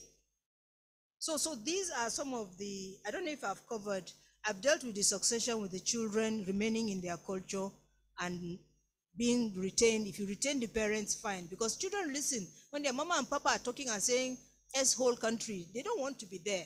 But if they hear that this is good, we have a Nigerian day, we're all gathering, we'll be happy to go there. And that goes to our ambassadors that are living abroad. It's good to build the community of Nigerians in each country. I'm saying that because I heard from the grapevine that we have one of our ambassadors online. I don't know if she's still here, but we need to build our database of our Nigerians. I remember I went to one SADC country, and because we were there, the Nigerian ambassador invited us to lunch in his house. All of us that were on that project that were from Nigeria. I also went to one West African country. That time the ambassador was a female. That one, she invited us to her house for dinner. So the ambassadors need to stay the course and keep that community vibrant. And if we have a vibrant diaspora commission, then that would work. But most of the diaspora people that I spoke to, they don't give a hoot about, sorry about my language, about our diaspora commission, and that is very sad. So the other one is the issue of the sectors, which I spoke about. Our sectors really need, is when our sectors are well refined, then we can easily govern and come up with policies and frameworks. Because this issue that we're saying, just thinking practical, if you come out with public sector, private sector, and not-for-profit codes, within the private sector, if it is an agricultural organization, they are dealing with agri, they are extracting. The framework for that code, if you give them a framework, it will not address them. But if you now talk about clusters of organizations that are involved in extraction, mining, and agri, and lumbering, their framework will be similar, and it is easier for you to govern and supervise as a regulator. Otherwise, it will be like looking down in a bowl of spaghetti and trying to find which strand is applicable to you. So I don't know. We are so resistant to change. Our policymakers are full of older generation people who cannot relate with the reality of today, and they're losing it. So I don't know how we can be that open, engage, and get feedback. There's something that our leaders don't do. Town hall meetings, media briefings, Q&A, take like Zoom meetings, Twitter meetings for a leader to ask questions. Any Nigerians should feel free. We don't do polls. Things happen to people. We don't hear any leader making an address. No empathy, no engagement. That has to stop. Otherwise, for the young people, they will find an alternative reality, and that alternative may come back and bite us. So I don't know if anybody has something to say, or I've overshot the questions, but I hope I have answered them accurately. The fact is that the house is on fire, no comfort zone anymore. We got to do something, and if we don't do something, we'll lose it big time. Guess what? International community, they know Nigerians have a fantastic work ethic. We will work our behind off and make sure that we deliver. We have pride of honor and dignity in labor, and most Nigerian employees are well sought after. I have mentioned, by God's grace, this July, I'll be 58 years old. I've received like 3 emails asking me that I should send them my CV. They have looked at my profile socially, they have a job for me. Do you understand? That's how it is. So if I'm 58 and they're calling me over, what do you think they're doing to the younger people? It's serious. Very serious. Even those in our offices that have not said anything, they're working on it. They're working on it. So our own is to give them a hope of a better tomorrow. And they're watching. Between now and independence, I'm not a doomsday sayer, but it's serious. Yes. Yeah? Who is Japa? No, I'm not going to Japa. I told somebody that my wish is to stay home and have so many passports and be able to jet out and come back, jet out and come back. I'll go and talk to them. They'll pay me in dollars and I'll come back and sit down and spend it at home. So that's Nigeria is a beautiful place. We're very friendly. We're very caring. We have a good weather. We have summer almost all year round. And it is in Nigeria that you can afford to have a driver, a housemaid, and all those things. When you go there, you can't afford. You have to do everything by yourself. And that's very sad. And then there you're a visitor, you're a foreigner. And there's something again about this black skin. They would take you differently. So one of the things is that we need like 3-4 African countries that are doing so great that the foreigners are lining up for visa. The fate of the black man will change. But when will we have these 3-4 nations in Africa? In that list of OECD countries that I showed us, South Africa is the only partner that is there. Only one country in Africa. And in South Africa, they are discussing issues of immigration because everybody's going there. It's like the nearest to those places, and they're dealing with issues of xenophobia and all that. So, and if we have the single passport for Africa with an African continental free trade environment, each country in Africa better stand up and be among the best.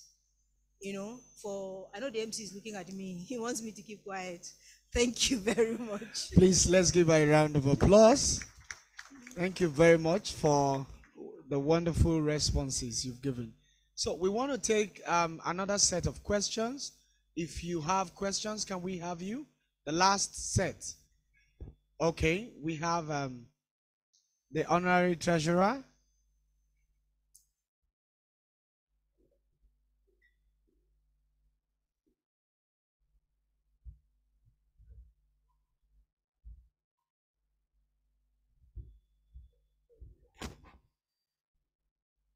Okay, maybe before the microphone starts working, we want to urge our online participants to please send in their questions to the chat box. We'll take it and then it will be attended to. Thank you. Our online participants. Okay. Thank you, Dr. Newman. All protocol observed. Actually, when I was listening with every rapt attention, and indeed, I was not expecting anything less anyway. So, well done. Mine is just a bit of contribution. In all of the presentation you've done. I think what is key that I just want to talk about is the issue of how can we truly and truly go into the depth and bring a cultural reorientation to our people. You will find out that all of these that have been said, our people here are aware of them. They know about them. They read it, they write it down. There are fora like this where all of these here have been discussed. Some of those fora brought about this Nigeria Diaspora Commission, something like that. But here it is that you Google, you are looking for a document, the Nigeria side, you couldn't find. What is the problem? So, there's a big job for us as an institute to begin to craft out some position paper. The reason why we must continue to do this is the fact that I read Bible. I'm a Christian. And there is a word of God that is there. They call it Romans 10:17. They said faith cometh by hearing. And hearing by what? And I need to really see IoD coming up to craft out this and engage the government, because they indeed provide the enabling environment for all of which we are talking about to thrive. I can give you an example. I have served in one of the government parastatal with beautiful strategy to drive the whole thing. They put it, they say, you know, this is government too. You are coming from private sector, you know, this thing, na different matter. And of course, that is why we are where we are. And so, one of the other things the lecturer have told us that have become a bane accounting for our youth, Jakba, as she said. She has mentioned one thing, SARS. I mentioned second one, election. Right? If you take those key issues, you will truly know that those who Jakba, you wanted to register, they didn't go with happiness. So how are you going to get them registered with somebody? I have a couple of them. As soon as they leave, they get their green card. Once the visa that takes them out expire, they throw it off and become illegal immigrant and start looking for, how they call it, Iwe. Okay, that's what they call paper B. Documents. So we need to go back to engage the government. We'll continue to do that. I think it will be an appeal. Of course, I'm one of the people for today. We'll continue to go back and not get tired in doing this. We have to change the minds of our leaders so that we can move on. The second thing that we'll continue to preach about is this issue of corruption. Corruption did not allow things to work. How much is the need for me? Has become a problem, and that is why all this thing doesn't work. I think the time we keep talking about all of this, honestly speaking, somehow, some days we'll be there. But Dr. Newman, I leave something for you to think about. We talk about ESG being annexed to IFRS. I have the issue of measurement, because if anything that cannot be measured cannot be managed, I have not seen how we are going to deal with that aspect. Perhaps you want to respond to that. Thank you. Thank you very much. Thank you very much. Can we have like the last question now? Okay, sir. Good evening, good evening, Madam President. Protocol observed. Well, Madam Speaker, well done, well done. I came in just a little bit late, but with the contributions that I've had, questions and contributions, I think I am well grounded. And then with some of the answers that you have really preferred to the questions that were asked too, I think I'm also equally grounded. I want to hinge on your last statements, because what you speak on has to do with converting brain drain to brain gain.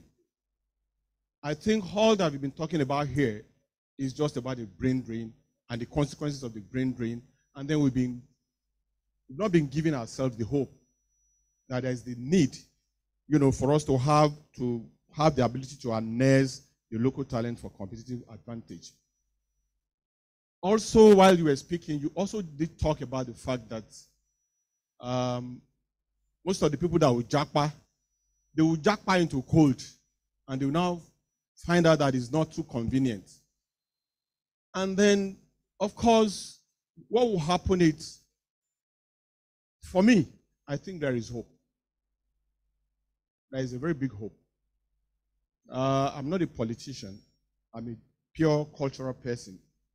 I'm an integrated marketing communicator. And I know that there is hope in this country.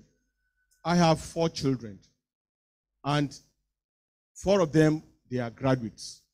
I tell you, they are not even interested in going abroad to do their masters. They are thinking of doing their masters in Nigeria. Because they have stories of a lot of because this is what we don't discuss. They have stories a lot about some of their friends that left to do their secondary school, their high school there, and they had their university there. And they are looking at how they can come back. We have a lot of gains in Nigeria. If you want to look at how is our R&B doing, how is our Afrobeat doing, how is our Nollywood people doing, there are so many people. How is some of our heads, young and old, how are they doing abroad?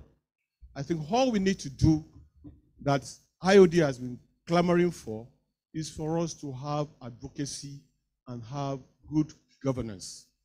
Governance not alone in our corporate places or in the public places, but also governance even within the homestead.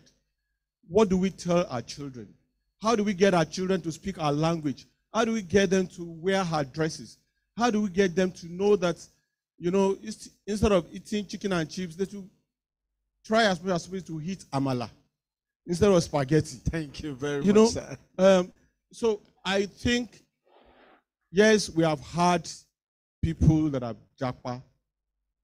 We're going to have a lot of them that will jackpot. Why will they jackpot? It's a matter of policy. All we need is government policy. You see, in Nigeria, we're so used to having papers, submissions here and there. What we need now is practical things.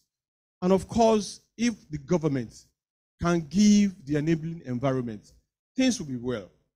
Like I said, I'm not a politician. Let us benchmark what has happened in Lagos State within the last 16 years. We all know that there came a time, a lot of other states, they were coming down to Lagos to look at the template of nearly all the industries to replicate in all the other states. Now, what we should pray for is that the current government should do a lot of things to put in place a lot of policies that will make things work. Nigerians, just like you have said, we are very, very hardworking. Anything we want to do, we get the best. There are situations in those days, in our days, when people from Ghana, they come to university here in Nigeria. That we can still get back. Thank you very much. And I want to say lastly, for IoD, yes, just let me round up, please. For IoD, what we need to do more is to do a lot of, just like what you have presented in your paper, we need to do more of positioning papers to the government in different industries. Let us be consultants. Let's give them a lot of things which they can do. And then they will give to us, as they do to other, to NESG, they will give to us, and then we'll be able to also work with the government and get things right. Thank you very much. Thank you very much. Thank you very much. Okay, we can have our second vice president, and that will be the last. Yes.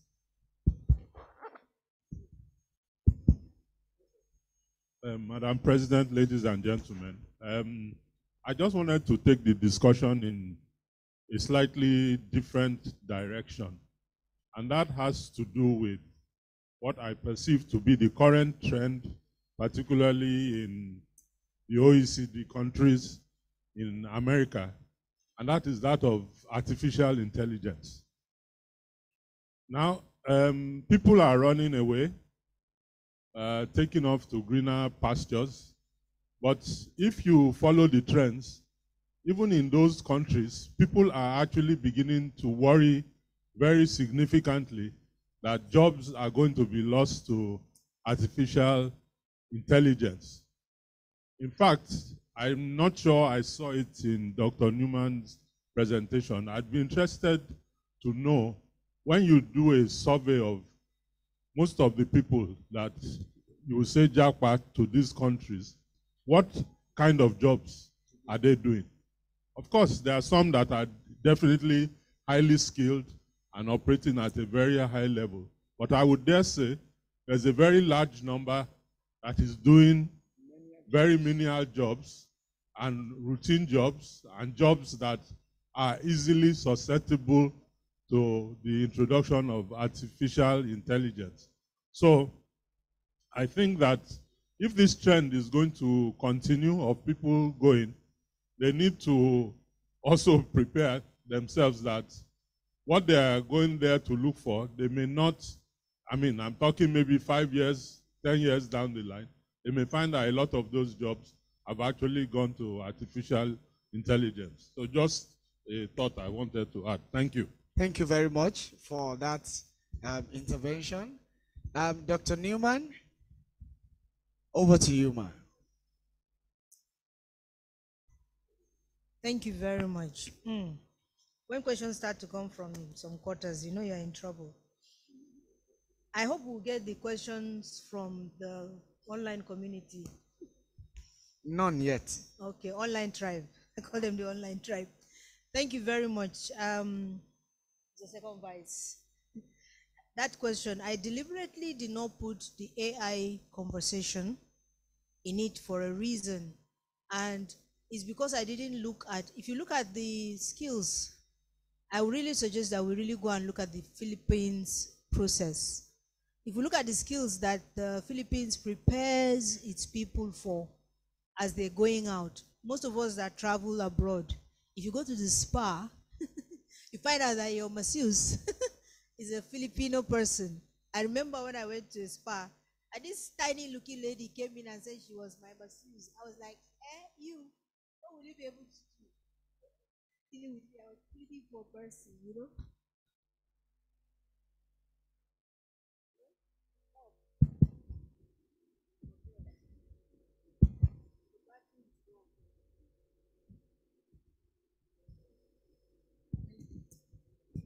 So some of the, if you look at the skills, the Philippines example, I think one of our issues is that this, going back to data again, there are some jobs that definitely they are going to be eliminated, but there are also some jobs that are in the services area that some of these OECD countries, they're either old or the people who not like to do those jobs, and those jobs are the ones that are drawing our people.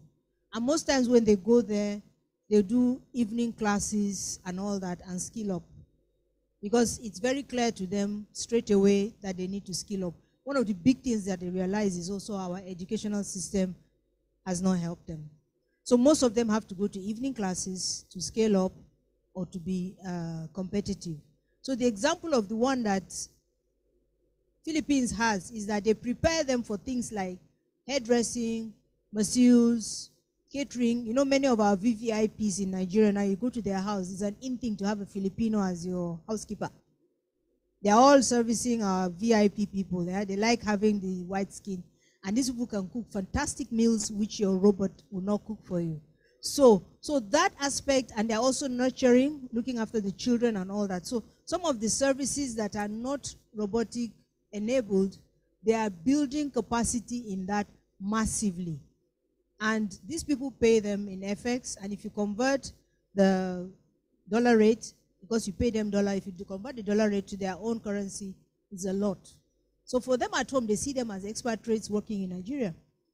So many of the people that are also going out from Nigeria, some of them, like those days, we used to say they are going to abroad to go and wash dead body. Many of them are in hospice care. Many of them are in house nursing. Some of them are also working in all those caring, personalized care industry. So they know that when they are living, many of them that live as bankers, IT people, they're not going to go there and be IT and banker because it's already discriminatory in terms of their credentials. So some of them really have to work. They start from minimum wage and they work their way up. So that aspect, that was the reason why I did not take the AI implication, for example. I have kept track of some people that have left, and I know the job that they had, and I know where they're working now. It's not related at all. So what I said in the presentation, I said perceived better places. Because some of them, for this reason of that working time, I think we have one socialite that went to Canada and she was been talking on social media that she's working very hard, that her hands are bruised and that she's very tired. In Nigeria, she wasn't working that hard and all that. So the essence of staying engaged with them is for them to know that it's okay to come back. Many of the people that we're dealing with now that are in our diaspora, they left during this military regime when they tell you that they've been away for 35 years, 25 years and co. Some of them left during the Liberian War, some of them came and all that process. So it's for us to keep that record and see. Then the issue of whether it's a doomsday, Nigeria is good, sir. Nigeria is good and it's fine. And I don't know whether you missed the policy advisory that I gave. I took the policy advisory on the individual person level as director. I took the one for IoD. I took the one for our boards, and I took the one for the country. IoD, I can tell for a fact, IoD has written so many things over the years, and IoD may not come out and say, this is what we have done. They only celebrate the one that has been passed through. There are so many of them. I don't know if some of them are in the library here, but this fact is that we have a system and a leadership system that does not listen, and sometimes the people around them are competing for relevance, and whatever they see that is not going to promote them, they push it down. Be that as it may, IoD will continue to speak. I'm not speaking for IoD, but I know the things that they have done, and I know some that are even as recent and are still in the works, but I think Madam President and the Council will say it in a minute. But that is what has happened. And why I received and I accepted this conversation, I had actually said, I stopped working and presenting papers at seminars 2 years ago. I said, I'm tired of speaking. I will not speak at a seminar or a conference unless it is linked to a project or to policy. And one of the reasons why I accepted this invitation is because I know IoD comes out with briefings and policy documents, and I know that this conversation will be used. And I also know that we're preparing for the annual seminar, annual conference of directors, and some of these things come into play in all of that. So I felt coming to IoD was a good platform, and I was talking to people on the ground. And that was why I put the topic and created that as individuals, as companies, as IoD, and as the nation at large. Before I started the nation, I said the politicians among us beware, note that issue, and I looked at it like that. So one of the things is to be, one aspect, I'm a performance improvement person. If I don't tell you how bad it is, then you will not see how important it is to move. So if I come here and just give us flowery statements, I'm not helping us. The doctor will tell you this is how bad it is, but this is the intervention you can do to cure it. And that was the approach I took. Incidentally, the questions were coming from the problems. So most of the questions were coming from the problems. And as I'm answering the questions, it looks as if we're just dwelling on the problems.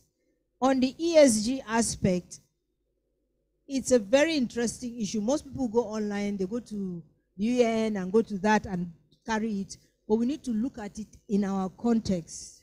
And some of the things, without looking like I'm running an advert, I wrote a book and I really took that aspect very carefully.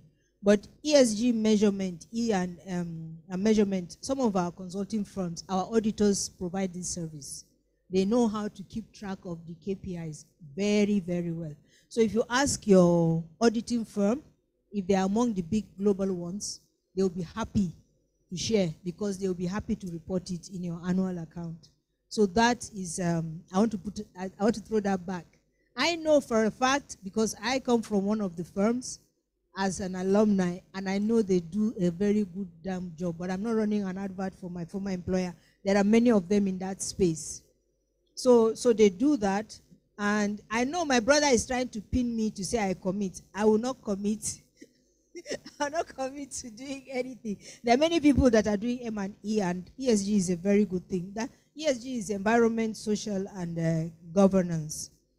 The issue we spoke about, the political sector, public sector governance. That was one of the things that killed our first national code because public sector was inside. I know they're working on one now for public and not for profit. When they start the hearings, we'll see it, and I know that IoD would be there. IoD just marked 40 years, and I know that so many things will come out of the space, and the council is well represented very here, and they're all listening. They will take it up.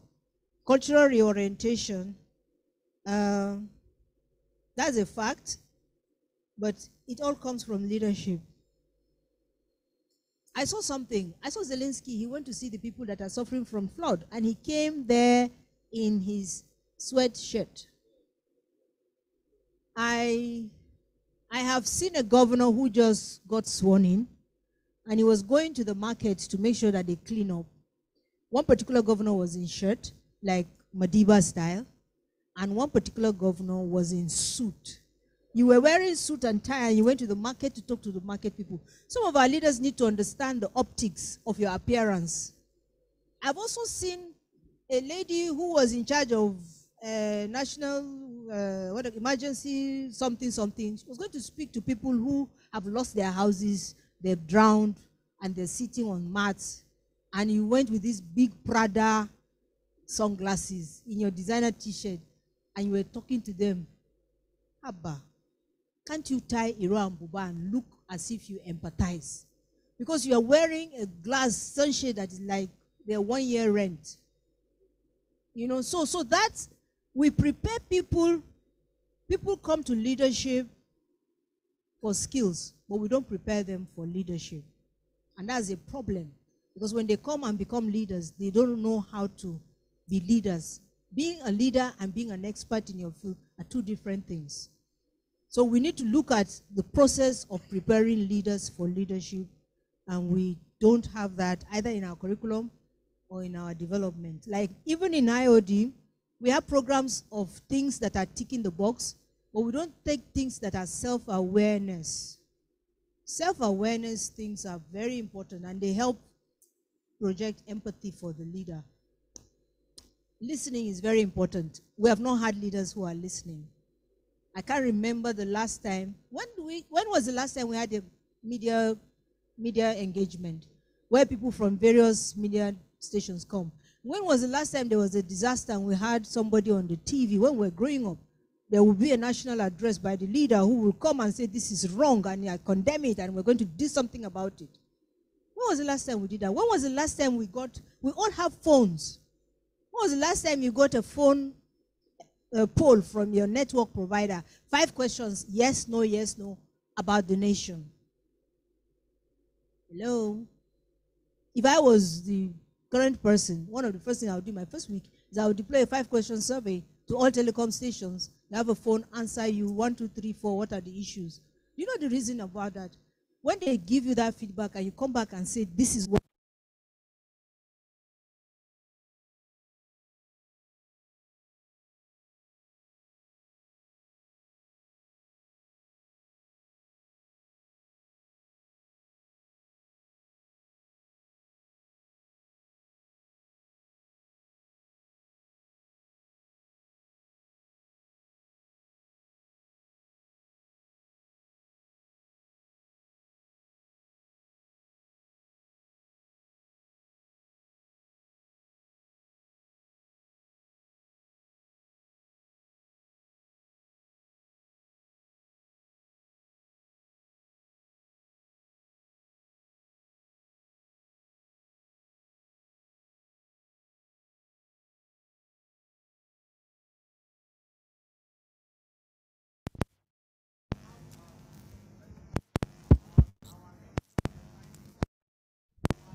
two, one, two, one, two, one, two, one, two.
two, one, two.